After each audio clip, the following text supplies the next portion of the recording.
Psaume, chapitre 49. Vanité des richesses et espérance en Dieu.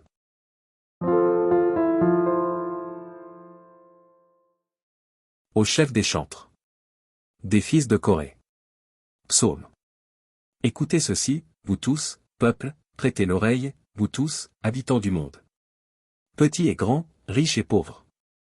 Ma bouche va faire entendre des paroles sages, et mon cœur a des pensées pleines de sens.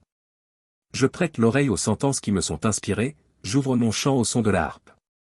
Pourquoi craindrais-je au jour du malheur, lorsque l'iniquité de mes adversaires m'enveloppe? Ils ont confiance en leurs biens, et se glorifient de leur grande richesse.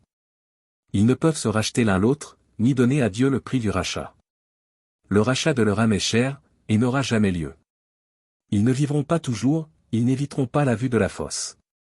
Car ils la verront, les sages meurent, l'insensé et le stupide périssent également, et ils laissent à d'autres leurs biens.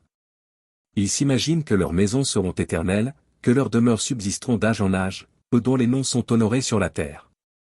Mais l'homme qui est en honneur n'a point de durée, il est semblable aux bêtes que l'on égorge. Telle est leur voix, leur folie, et ceux qui les suivent se plaisent à leur discours. Pause. Comme un troupeau, ils sont mis dans le séjour des morts, la mort en fait sa pâture, et bientôt les hommes droits les foulent aux pieds, leur beauté s'évanouit, le séjour des morts est leur demeure. Mais Dieu sauvera mon âme du séjour des morts, car il me prendra sous sa protection. Pause. Ne sois pas dans la crainte parce qu'un homme s'enrichit, parce que les trésors de sa maison se multiplient. Car il n'emporte rien en mourant, ses trésors ne descendent point après lui. Il aura beau s'estimer heureux pendant sa vie, on aura beau te louer des jouissances que tu te donnes. Tu iras néanmoins au séjour de tes pères, qui jamais ne reverront la lumière.